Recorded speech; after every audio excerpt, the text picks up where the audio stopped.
Bismillahirrahmanirrahim. Assalamualaikum. Assalamualaikum warahmatullahi wabarakatuh. Taramang bapak-bapak, ibu-ibu. Alhamdulillah. Tariris? Tiris. Dingin ya. Alhamdulillah rabbil alamin. Iyyahu na'budu wa iyyahu nasta'in. Ala umuri dunya waddin. Wassalatu wassalamu ala khairil wara bil barri wal bahri ajma'in. Allahumma salli ala sayyidina Muhammadin wa ala ali sayyidina Muhammad fil alamin innaka Hamidum Majid, amma ba'du. Qala Allah ta'ala fil Qur'anil Karim, a'udzu billahi minasy syaithanir rajim. Bismillahirrahmanirrahim. Wa min ayatihi an khalaqa lakum min anfusikum azwaja litaskunu ilaiha wa ja'ala bainakum mawaddatan wa rahmah. Inna fi dzalika laayatil liqaumin yatafakkarun. Wa min ayatihi khalqus samawati wal ardi wa ikhtilafu alsinatikum wa alwanikum. Inna fi dzalika laayatil lil alamin. Shadaqallahul azim. Puji, puja, dan rasa syukur kita haturkan selalu kehadirat Allah yang maha luhur, Zat yang murbeng alam, Zat yang memelihara, menjaga, melindungi, mengawasi, juga mencintai dan menyayangi kita semuanya. Semoga kita selalu menyempatkan diri dengan penuh kesadaran yang tumbuh dari hati sanubari untuk merasakan kesyukuran kita kehadirat Allah Azza wa Jalla atas semua nikmat yang Allah berikan kepada kita semuanya.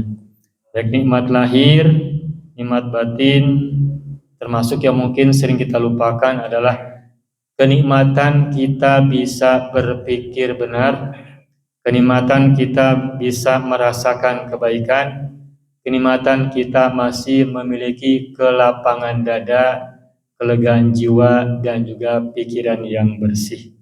Mudah-mudahan kita selalu berada dalam kebaikan dan dalam perlindungan Allah Subhanahu wa ta'ala. Amin ya rabbal alamin. Salawat dan salam semoga Allah selalu curahkan pada junjungan alam, kekasih agung Nabiullah Mustafa Muhammad sallallahu alaihi wasallam, juga untuk keluarganya yang suci dan juga para sahabatnya yang setia, dan kita yang ada di sini khususnya juga orang tua kita, leluhur kita, kakek, nenek, buyut, dan seterusnya, juga pasangan kita, anak keturunan kita, saudara-saudara kita, orang-orang yang telah mengajari kita, orang-orang yang telah mencintai, menyayangi, dan berbuat baik kepada kita semuanya dari dulu, hari ini hingga hari-hari yang akan datang sampai kita dipanggil pulang oleh Allah. Semoga kita dan mereka semua termasuk orang-orang yang mendapatkan syafaat dari beliau pada hari kesulitan, pada hari kebangkitan, pada hari penentuan, dan pada hari keabadian. Amin ya rabbal alamin. Bapak-bapak juga ibu-ibu yang saya hormati, alhamdulillah kita jumpa pada pagi yang segar. Mau bilang dingin tapi dikoreksi menjadi pagi yang segar ya Pak ya. Sebab setelah dingin hujan turun tentu saja membawa kesegaran kepada alam semesta ini. Dan kita harus selalu berpikir positif dengan mengatakan kata-kata yang positif agar tindakan kita juga semakin positif. Bapak-bapak dan ibu sekalian saya hormati, tadi moderator Bapak Yandi menyampaikan tema kita hari ini atau pagi hari ini adalah tentang ayat-ayat Tuhan dalam kehidupan. Ketika saya diminta oleh pengurus masjid apa tema yang akan dibaca, apa tema yang akan dibahas pada hari ini, saya memikirkan apakah menggunakan kalimat ayat-ayat Allah dalam kehidupan ataukah ayat-ayat Tuhan dalam kehidupan. Menurut bapak-bapak dan ibu-ibu sekalian, mana yang lebih enak atau mana yang lebih tepat atau mana yang lebih seret kalau kita membuat judul ayat-ayat Tuhan dalam kehidupan ataukah ayat-ayat Allah dalam kehidupan? Mungkin sebagian kita ada yang lebih nyaman mengatakan ayat-ayat Allah ketimbang mengatakan ayat-ayat Tuhan. Alasannya adalah kalau Tuhan mah bahasa Indonesia, dan Tuhan itu kan disebut oleh orang-orang dengan berbagai macam nama, bahkan juga dengan maksud yang berbeda-beda. Maksudnya berbeda-beda itu ya nama Tuhan, tetapi sebagian orang, sebagian manusia membayangkan nama Tuhan itu berbeda dengan apa yang kita bayangkan sebagai Muslim. Sehingga sebagian orang mengatakan bahwa sebaiknya kita menyebut kata Allah bukan kata Tuhan. Nah, tapi coba kita sama-sama merenung, emangnya Allah itu siapa? Lafzul jalalah yang disebut dengan Allah itu siapa kalau kita menjelaskan tentang nama Allah itu? Tentu saja kita akan menyebut Allah adalah Tuhan. Dan ketika kita baca surat Al-Fatihah di ayat yang kedua, alhamdulillahi, siapa Allah? Rabbil alamin. Apa arti Rabbil alamin artinya? Rabbil alamin, Rabbun artinya apa? Tuhan. Alamin artinya alam semesta. Maka kalau ditanya siapa Allah, jawabannya adalah, di antara jawabannya adalah Tuhan bagi seluruh alam atau Tuhan alam semesta. Berarti kalau umat Muslim menyebut nama Tuhan, itu maksudnya siapa? Allah juga. Ketika kita menyebut Allah, kita ditanya siapa itu Allah? Tuhan. Jadi ya dia juga. Maka kalau kita menyebut Allah, itu adalah Tuhan, dan ketika kita menyebut Tuhan, itu adalah Allah. Maka untuk kita semua yang memahami konteks ayat ini dan kata ini, maka buat kita tidaklah jadi soal penyebutan. Karena Allah adalah namanya, dan Allah memiliki sifat-sifatnya. Allah memiliki asma-asmanya, dan diantara asma Allah itu adalah Tuhan itu sendiri. Dan banyak nama tentang Allah, dan ditegaskan dalam Al-Quran, ayyamma tad'u falahul asma'ul husna. Apa saja yang kau panggil dia, atau maka dia memiliki nama-nama yang terbaik. Maka semua nama yang merujuk kepada yang terbaik itu adalah nama-nama Allah itu sendiri. Allah adalah zat, dan dia juga memiliki sifat dan asma. Namun sifat dan asma, sifat-sifat dan nama-nama Allah itu adalah zat itu sendiri. Ketiganya tidak dipisahkan. Ketiganya itu maksudnya adalah zat, yang kedua adalah asma, nama-nama, dan ketiga adalah sifat-sifat. Nah, Allah memiliki zat, Allah memiliki sifat, Allah memiliki nama. Itu zat, nama, dan sifat, tiga-tiganya adalah satu juga, tidak dipisah-pisah. Maka ketika kita menyebut Ar-Rahman, itu Allah. Ketika kita menyebut Allah, dia Ar-Rahman. Ketika kita menyebut Ar-Rahim, itu Allah. Dan ketika kita menyebut Allah, dialah Ar-Rahim. Begitu seterusnya.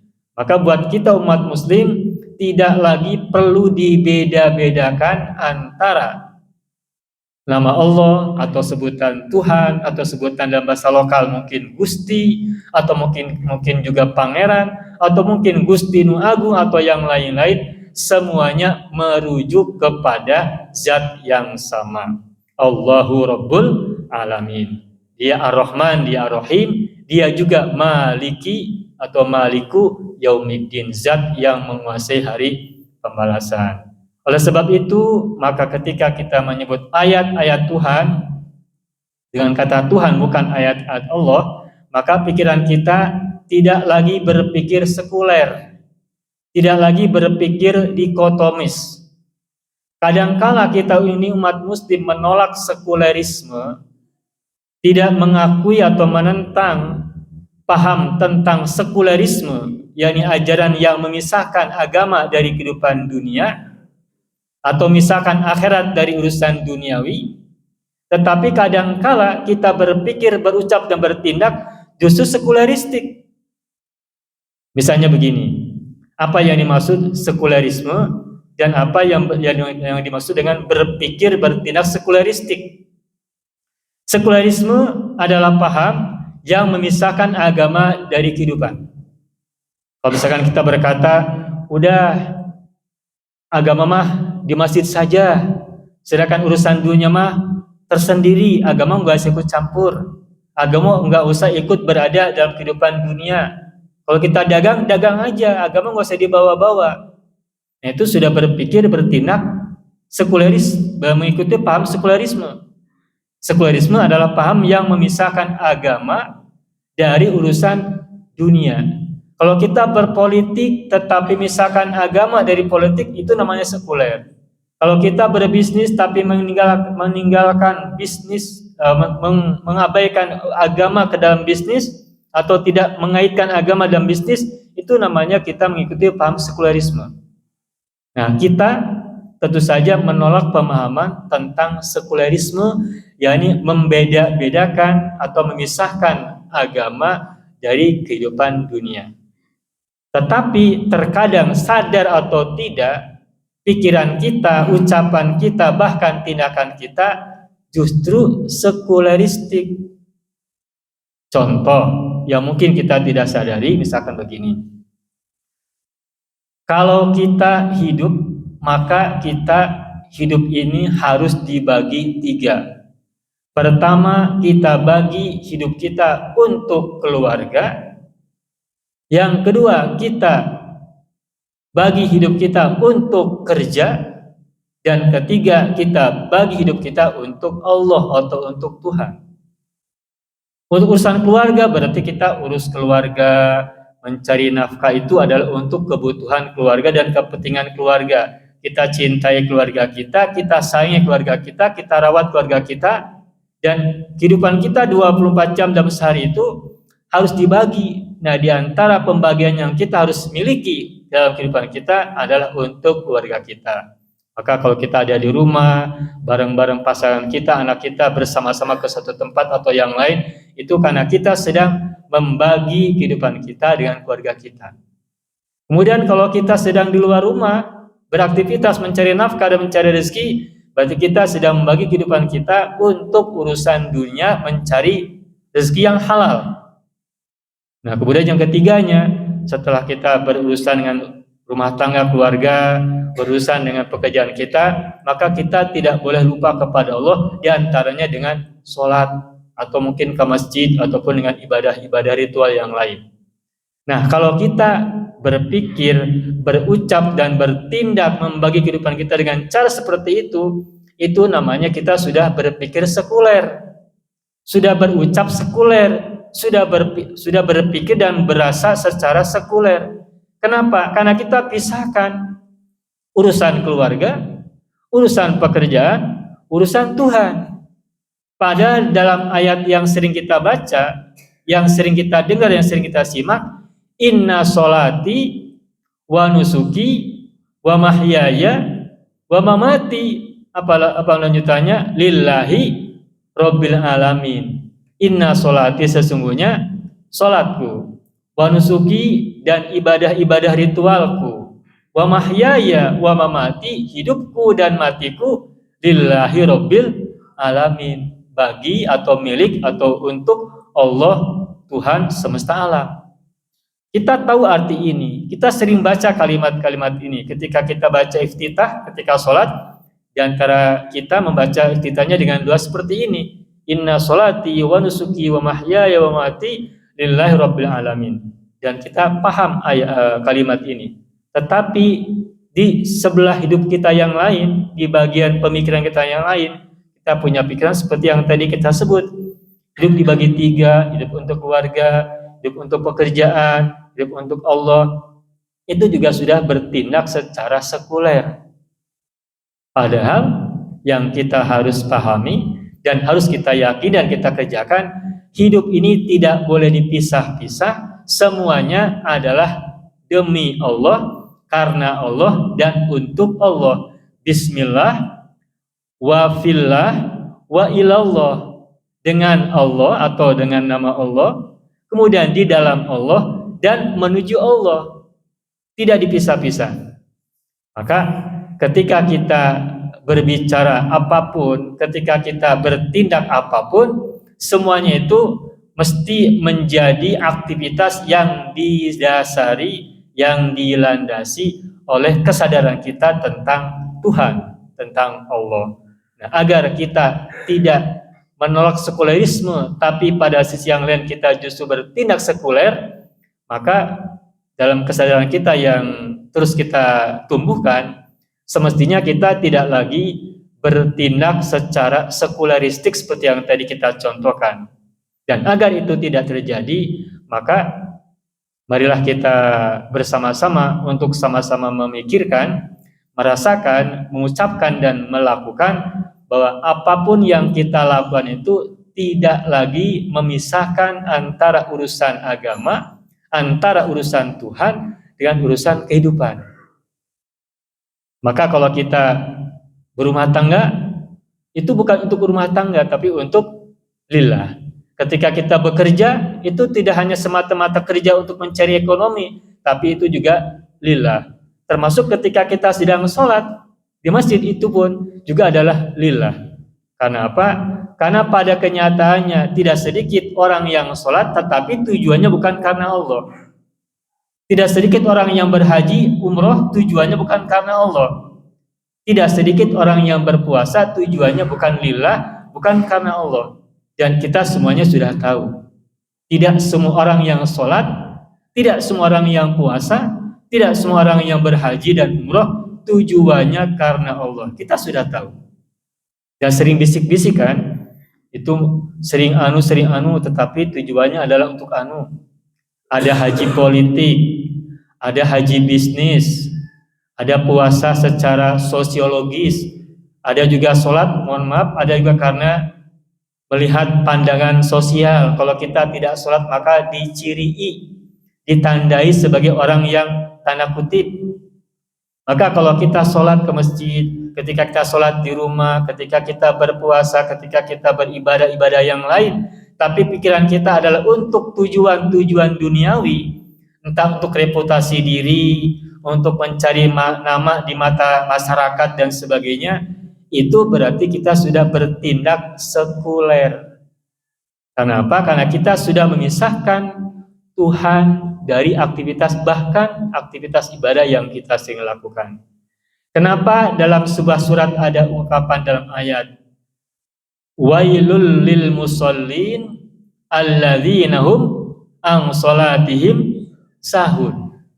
Celakalah bagi orang-orang yang sholat. Alladzina hum an salatihim sahun, yakni orang-orang yang sholat itu orang-orang yang sahun an salatihim, yang lalai dari sholat mereka. Jadi orang yang sholat tidak selalu selamat dari pikiran-pikiran kotor, dari tindakan-tindakan kotor, dan dari perasaan-perasaan kotor. Orang yang sedang sholat itu juga bisa jadi di dalam hatinya ada keburukan.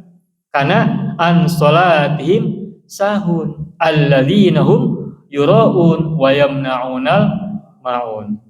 Maka agar kita tidak bertindak sekularistik, maka semua kehidupan kita, semua aktivitas kita semestinya semuanya adalah didasari, dilandasi, dijalani, dan ditujukan semata-mata karena Allah, untuk Allah, dan kepada Allah. Maka itulah baru kita mengatakan lillahi rabbil alamin. Kadangkala kita mengatakan kita mah melakukan itu ikhlas lillahi ta'ala. Tetapi di balik ucapan lillahi ta'ala itu kadangkala, atau boleh jadi seringkali, terbersit pikiran agar kita dipandang oleh orang yang mendengar kita bahwa kita ini berbuat sesuatu itu adalah ikhlas. Misalkan kita beri sesuatu sama ikhlas lillahi ta'ala, mengharapkan naon, tidak berharap apapun, tidak berharap pujian, tidak berharap balasan, dan tidak berharap dapat kebaikan dari orang yang telah kita berbuat baik misalnya. Terus kita berkata sama berbuat begini itu ikhlas lillahi ta'ala.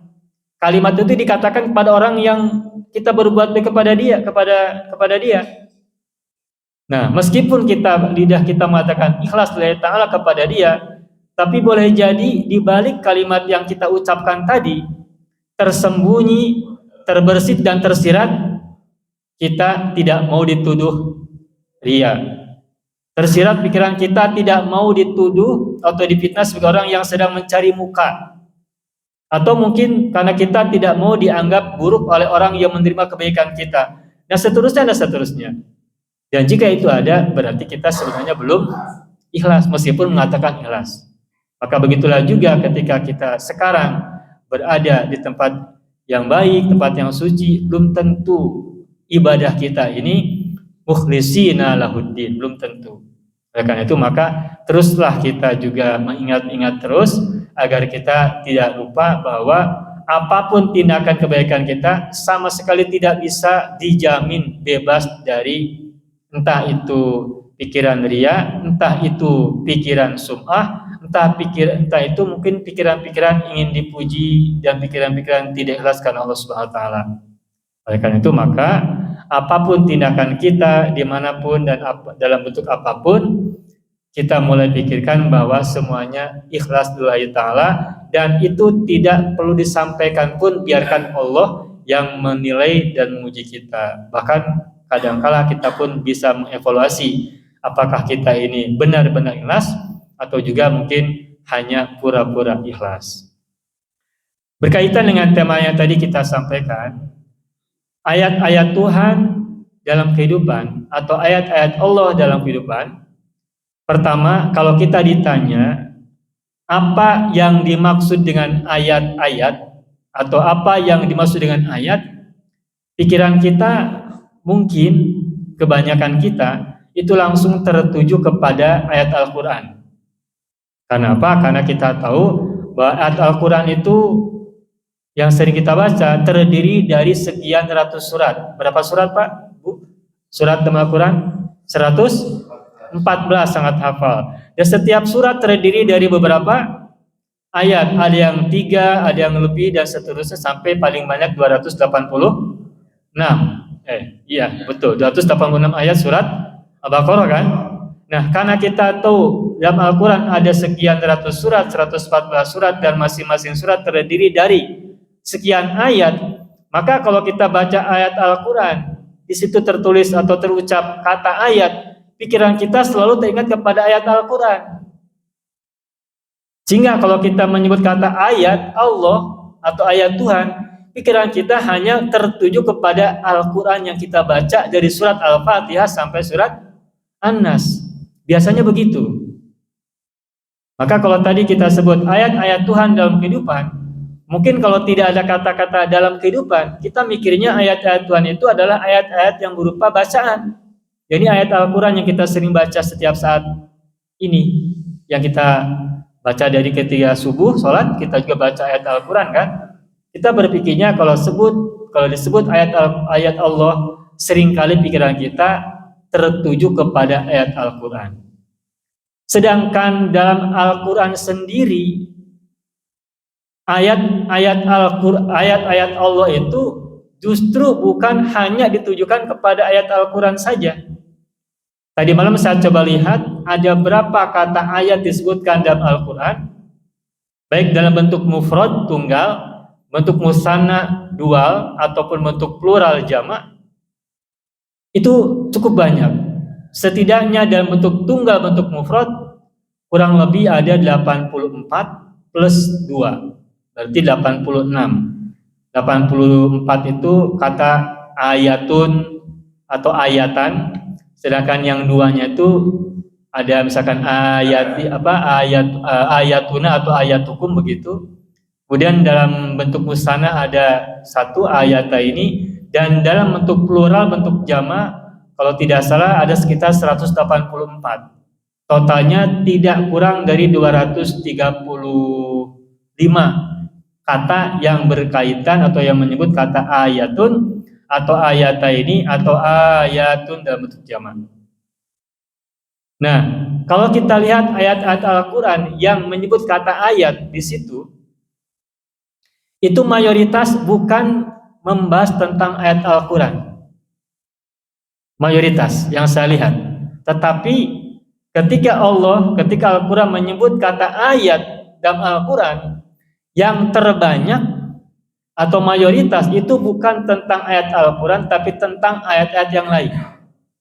Baik tentang manusia, baik tentang langit, tentang bumi, termasuk tentang apa yang terjadi pada kehidupan kita.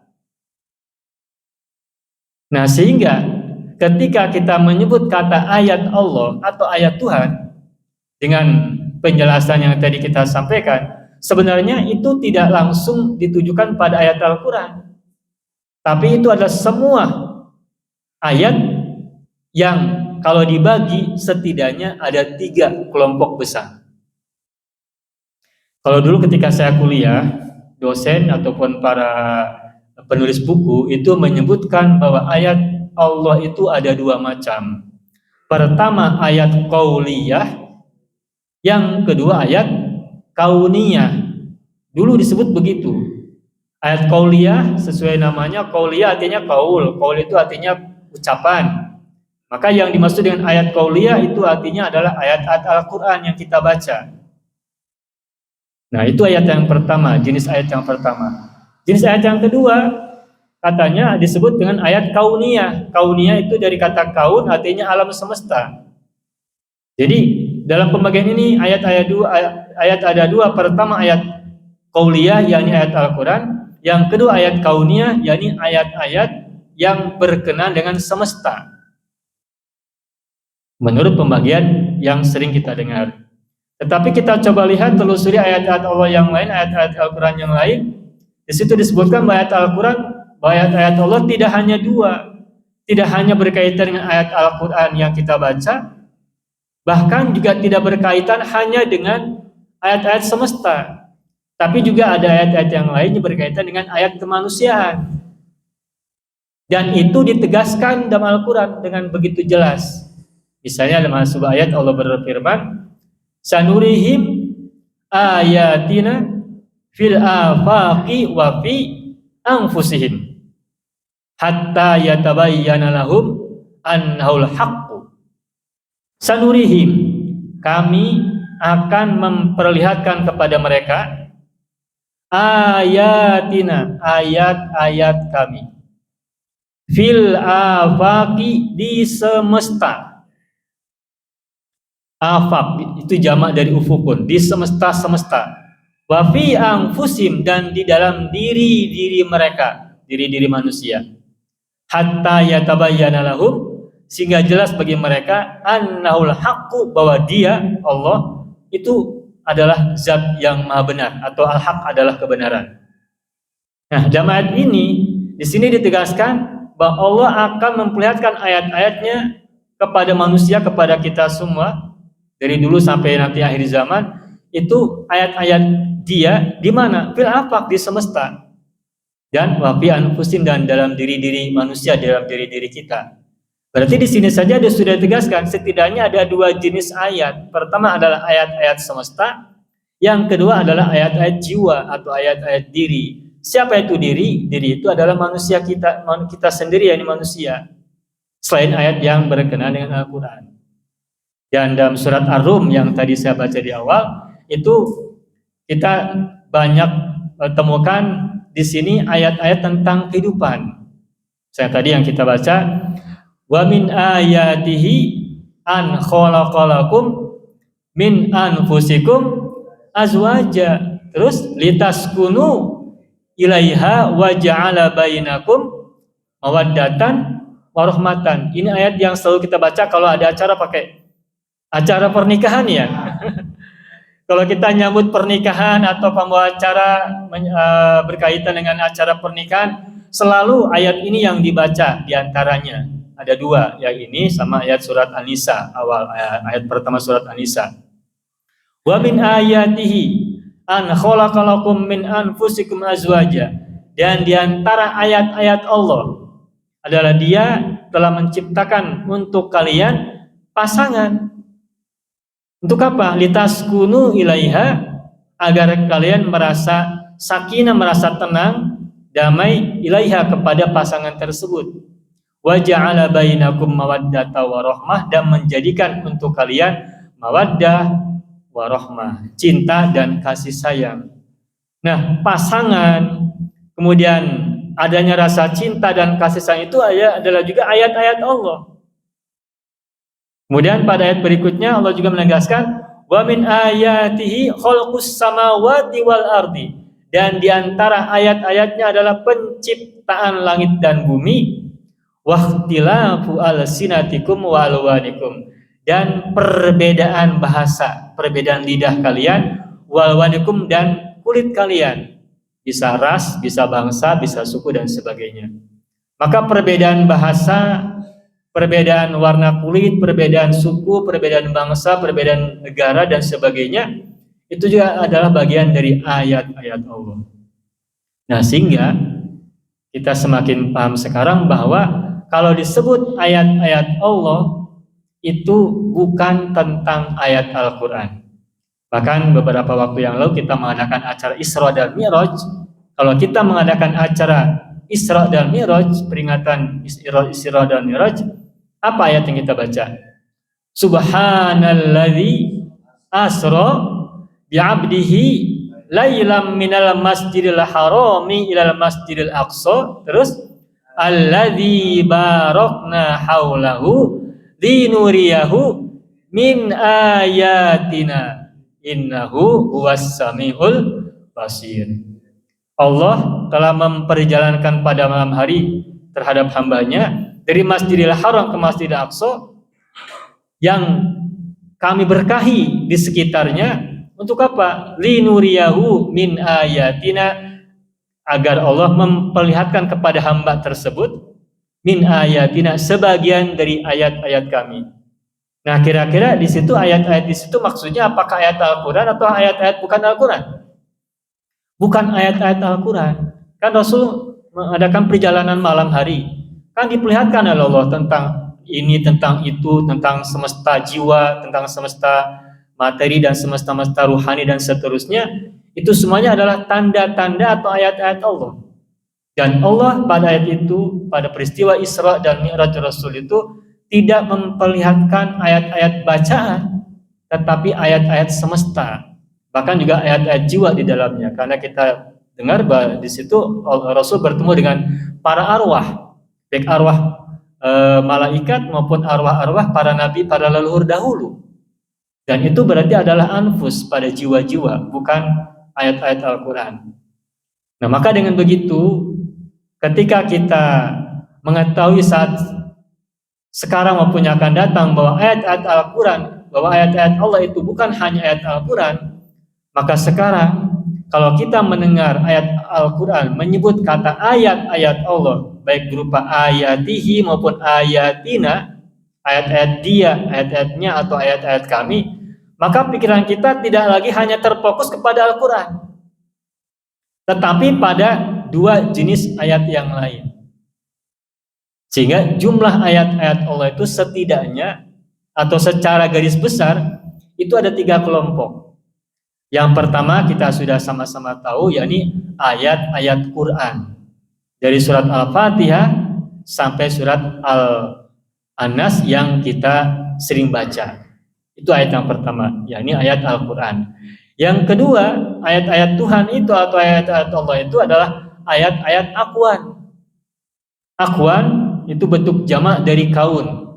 Kalau kaun artinya satu semesta, nah kalau Aqwan artinya semesta-semesta, jamak, banyak.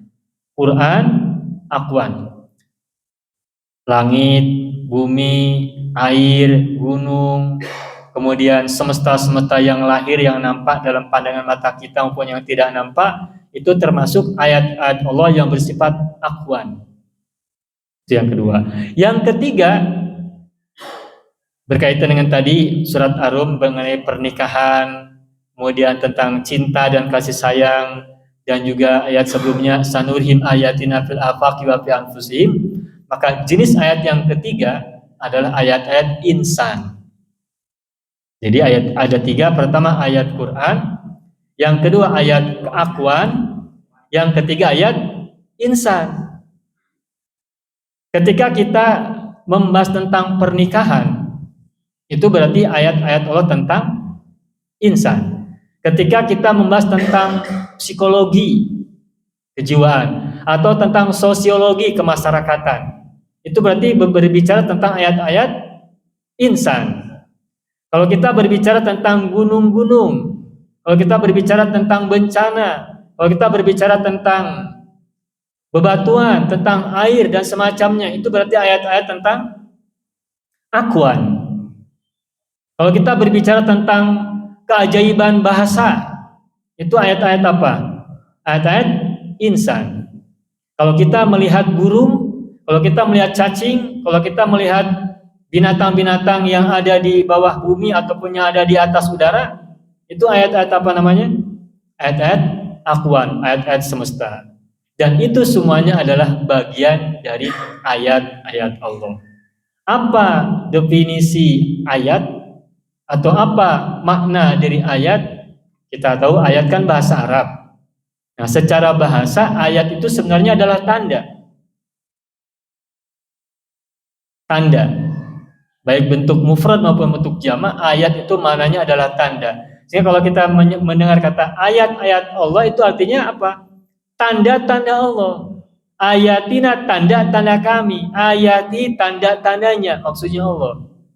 Dan tanda-tanda Allah tersebar di seluruh penjuru dan seluruh pojok kehidupan kita, baik yang terlihat maupun yang tidak terlihat, itu semuanya adalah tanda-tanda atau ayat-ayat Allah.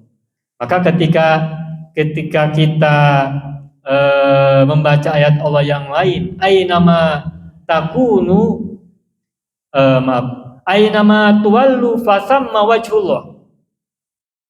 Ainama tuwallu fasamma wajhullah. Kemanapun kalian hadapkan wajah kalian, fasamma wajhullah, maka disitulah ada wajah Allah.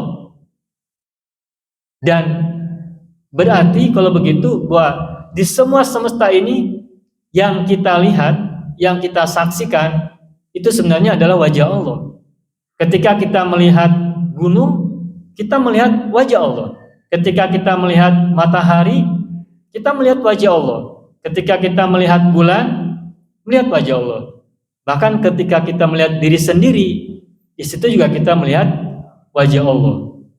Nah, kalau kita sudah sampai kepada kesadaran bahwa apapun yang kita lihat itu semuanya adalah wajah Allah, maka itulah baru kita sampai kepada pemahaman tentang tauhidullah. Kalau kita masih melihat bahwa di semesta ini terpisah dari Tuhan, itu berarti masih berpikir sekuleristik, bahkan berpikir syirik. Alam adalah alam, Tuhan adalah Tuhan. Nah, tapi kalau kita melihat bahwa semua semesta ini adalah wajah Allah atau tanda-tanda Allah, barulah kita sudah memiliki pemahaman yang satu tentang semesta ini, bahwa semesta ini adalah bagian dari tanda-tanda Allah. Kenapa kita tidak boleh membuat kerusakan di bumi? Kenapa kita tidak boleh membuat tindakan-tindakan yang menjadi akibat bencana dan seterusnya? Karena bumi ataupun lingkungan itu juga bagian dari ayat-ayat Allah. Kalau kita mengganggu mereka, kalau kita merusak mereka, berarti sama dengan merusak Allah. Begitupun kenapa kita tidak boleh membunuh manusia, kenapa kita tidak boleh menghina sesama, tidak boleh mencelakai orang lain, tidak boleh menzolimi orang lain, karena orang-orang itu adalah juga ayat-ayat Allah. Sampai Rasul pernah mengatakan bahwa jiwa seorang mukmin itu lebih mulia daripada Ka'bah. Rasul pernah mengatakan, pernah bersabda bahwa jiwa seorang mukmin itu lebih mulia daripada Ka'bah, daripada Baitullah. Saking apanya? Saking Rasul sedang memuliakan jiwa manusia. Kenapa jiwa manusia sangat dihormati, sangat dimuliakan? Karena dalam dirinya adalah ada tanda-tanda atau ayat-ayat Allah. An-nafsu bin nafsi, jiwa dibalas dengan jiwa. Al-ainu bil aini, mata dibalas dengan mata. Wal uduna bil uduni, telinga dibalas dengan telinga. Itu kan berkaitan dengan tubuh manusia, dengan diri manusia. Kenapa ada kisos, kenapa ada balas hukuman pembalasan? Itu karena Allah dalam Al-Quran ingin menghormati manusia sebagai jiwa. Dan kenapa manusia harus dihormati dan diagungkan dan dimuliakan? Karena di dalam dirinya ada ayat-ayat Allah. Oleh karena itu, karena kita memahami bahwa ayat-ayat Tuhan tidak hanya melulu tentang Al-Quran, tetapi juga berkaitan dengan semua kehidupan, baik alam semestanya maupun manusia kemanusiaan, maka dengan begitu artinya kita tidak hanya fokus kepada salah satu ayat, tetapi harus seimbang untuk memperhatikan ketiga-tiganya sekaligus. Atau setidak-tidaknya kalau kita tidak punya waktu yang cukup untuk memperhatikan ketiga-tiganya, untuk merenungkan ketiga-tiganya, untuk mendalami ketiga-tiganya, setidak-tidaknya kita tidak boleh memisahkan ketiganya satu sama lain. Seolah-olah kalau kita sedang berada di sini, berarti melupakan yang ini. Atau kalau kita memikirkan yang ini, seolah melupakan yang ini. Tidak boleh begitu. Tetapi harus ada dalam kesadaran kita bahwa ayat yang 3 macam tadi itu adalah satu kesatuan. Atau yang kita sebut dengan trilogi ayat. Bisa dibedakan, tetapi tidak boleh dipisahkan. Ayat Al-Quran adalah petunjuk. Alif Lam Mim, dzalikal kitabu la raiba fihi hudan lil muttaqin. Atau pada ayat yang lain, nanti kalau pada bulan Ramadan akan sering dibacakan ayat ini, Syahrul Ramadan alladzi unzila fihi al-Quran hudan linnasi wa bayyinatin minal huda wal furqan. Al-Quran diturunkan sebagai petunjuk dan penjelasan-penjelasan bagi umat manusia. Nah, jadi Al-Quran yang kita baca atau yang disebut dengan ayat-ayat Quran itu adalah petunjuk, hudan, wa bayyinatin, dan penjelasan-penjelasan. Tetapi seringkali kita temukan petunjuk-petunjuk Al-Quran itu implementasinya bukan pada mushaf yang kita pegang, bukan pada ayat yang kita hafal, bukan pada ayat Quran yang kita hafal, tetapi implementasinya atau penjabarannya atau mungkin penerapan yang lebih utuhnya itu dalam kehidupan, bukan dalam mushaf yang kita pegang. Sebagai contoh, misalkan ketika tadi kita baca ayat wa min ayatihi ana khalaqalakum min anfusikum azwaja litaskunu ilaiha dan seterusnya, itu kalimat ayatnya ada di Al-Quran. Tetapi untuk mendapatkan penjelasan secara rasional atau untuk mendapatkan perasaan sesuai dengan apa yang kita alami dalam kehidupan, itu kan bukan ada dalam mushaf, tapi adanya dalam kehidupan yang kita rasakan. Bagaimana agar sebuah keluarga mendapatkan kehidupan yang tenang? Bagaimana agar sebuah keluarga mendapatkan kehidupan yang sakinah, yang mawaddah, yang rahmah? Itu kan cara dan bagaimananya harus kita pahami, harus kita pelajari, harus kita gali. Dari mana penggalian itu diciptakan? Dari mana penggalian itu bisa kita temukan? Bukan dari mushaf Al-Quran, tetapi dari penelusuran-penelusuran, dari pengkajian-pengkajian, dari penelitian-penelitian. Maka muncullah ilmu tentang konseling rumah tangga, bimbingan rumah tangga, atau ada lagi sebelumnya bimbingan pranikah. Kalau kita baca di Al-Quran ada nggak ayat yang bercerita tentang perlunya bimbingan pranikah? Ada tidak? Tidak ada. Ada tidak dalam Al-Quran disebutkan tentang perlunya konseling rumah tangga? Tidak disebutkan. Konseling rumah tangga tidak ada kan? Atau bimbingan pranikah tidak ada di Al-Quran disebutkan. Tetapi mengapa dalam kehidupan kita hari ini kita merasa perlu bahwa orang ketika hendak berumah tangga perlu adanya bimbingan berumah tangga atau bimbingan pernikahan, atau kemudian seterusnya ada bimbingan rumah tangga dan seterusnya? Dari mana itu muncul? Tentu saja dari penggalian terhadap ayat-ayat kehidupan, penelitian, penelusuran tentang ayat-ayat Allah yang ada dalam kehidupan ini. Misalnya ada permasalahan kenapa terjadi keretakan dalam rumah tangga, kenapa terjadi perceraian, kenapa terjadi KDRT, kekerasan dalam rumah tangga. Itu semua kan masalah-masalah dalam kehidupan. Nah, karena kita ingin masalah ini hilang atau tidak ada, maka kemudian muncullah suatu teori dalam keilmuan. Agar tidak terjadi KDRT, maka suami dan istri juga orang tua dan anak harus begini, harus begini, harus begini. Muncullah konseling rumah tangga, muncullah bimbingan dalam kehidupan rumah tangga dan seterusnya. Itu semua adalah pengkajian dan penelitian atas ayat-ayat Allah dalam kehidupan sesama manusia. Dan itu namanya ayat-ayat insan, bukan ayat-ayat Quran secara tekstual. Ketika kita menemukan suatu hipotesa, suatu pemaparan bahwa bencana di negara kita ataupun di dunia secara umum itu terjadi karena ulah tangan manusia, penjelasannya ada tidak di Al-Quran? Ada. Zuharul fasadu fil barri wal bahri bima kasabat aydinas. Itu petunjuknya ada di Al-Quran. Nah, tetapi bagaimana agar ayat ini bisa diimplementasikan? Apakah cukup hanya kita hafal Al-Quran yang kita baca dari ayat Al-Quran saja? Kan tidak. Tetapi mesti kita juga menelusuri ayat-ayat Allah yang lain yang ada di semesta. Kita paham bencana itu terjadi karena ulah tangan manusia. Tetapi bagaimana kita menelusuri sebab-sebabnya, bagaimana kita menelusuri unsur hulunya, kemudian di tengah sampai ke hilirnya, itu kan perlu ayat-ayat Allah yang lain. Ya, ini ayat-ayat berkaitan dengan semesta. Entah dimulai dari gunungnya, entah kemudian kepada sungai-sungainya, entah kemudian pada pemukiman dan tata ruang.